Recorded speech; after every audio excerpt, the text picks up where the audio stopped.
Anak-anak Tuhan dimanapun berada, kembali kita akan repa yang terambil dari Injil Markus pasal 1 ayat 29 sampai dengan 34. Demikian firman Tuhan.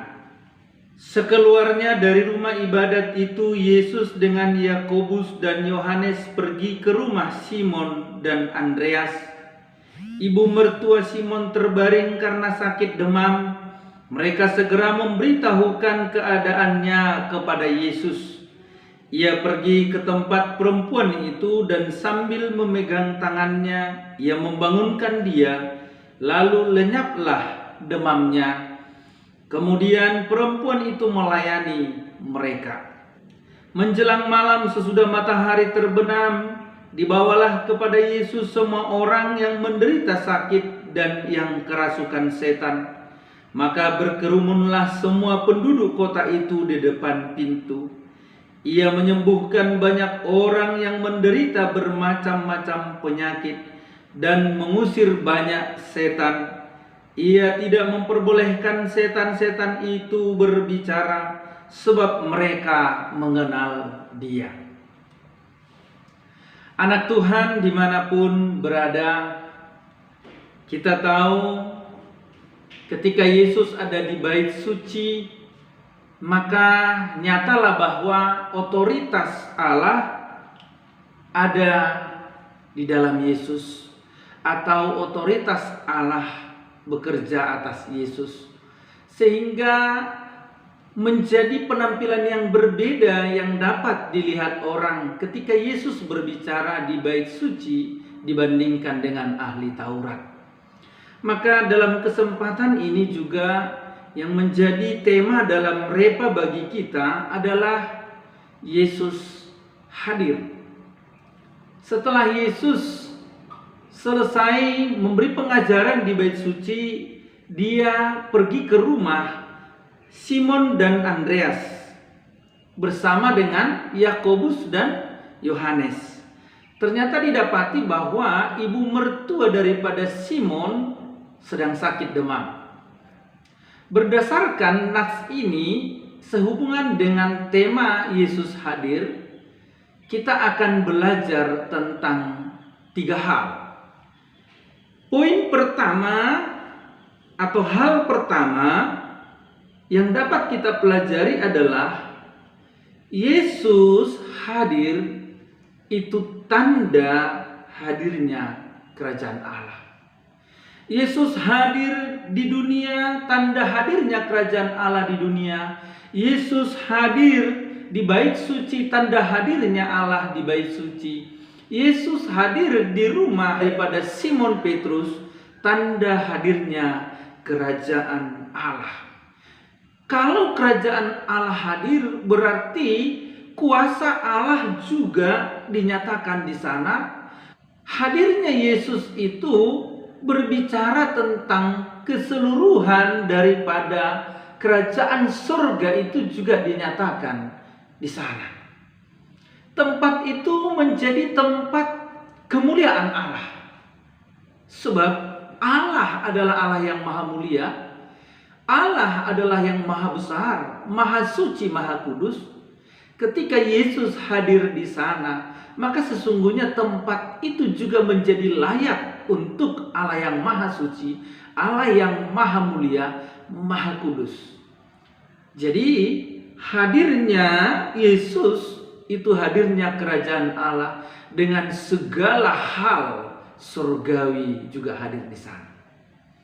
Kemudian yang kedua, Yesus hadir, maka terjadilah kesembuhan.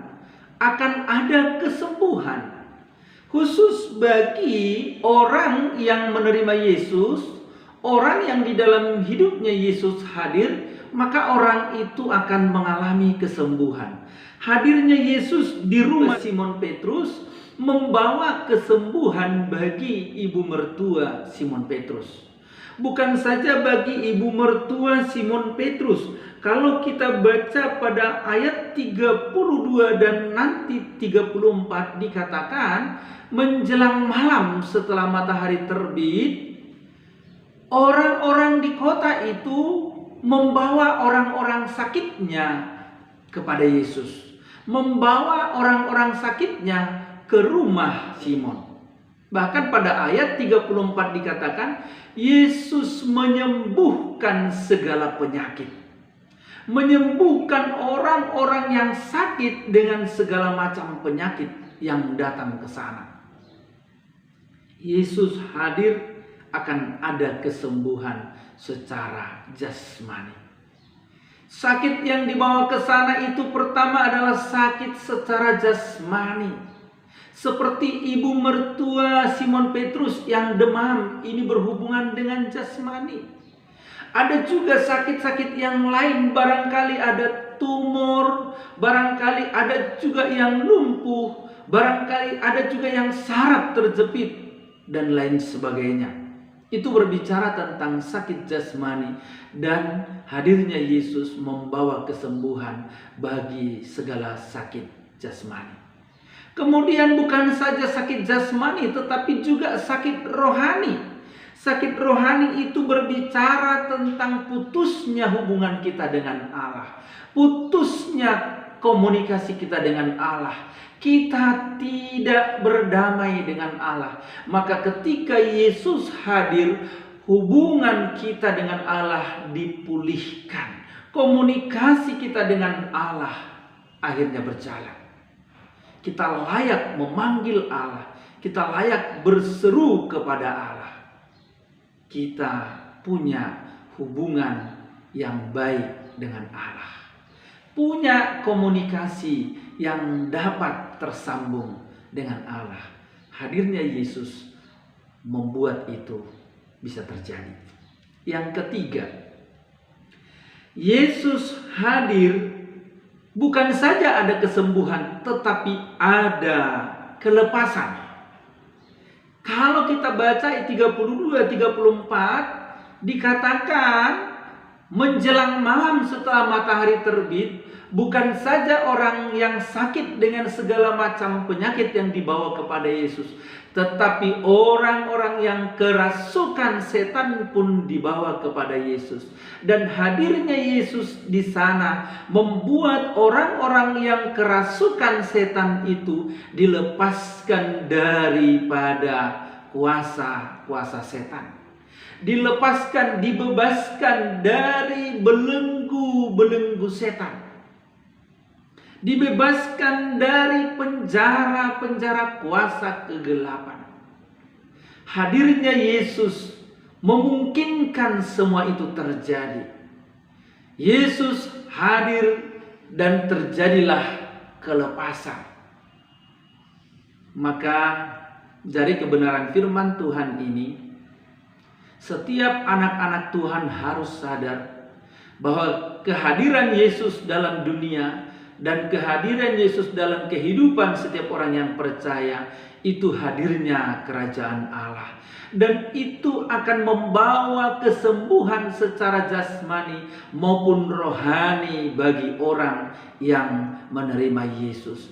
Bahkan bukan saja kesembuhan secara jasmani dan rohani, tetapi akan ada kelepasan dari kuasa-kuasa si setan. Akan ada kelepasan dan kebebasan dari penjara kegelapan, dari belenggu kegelapan.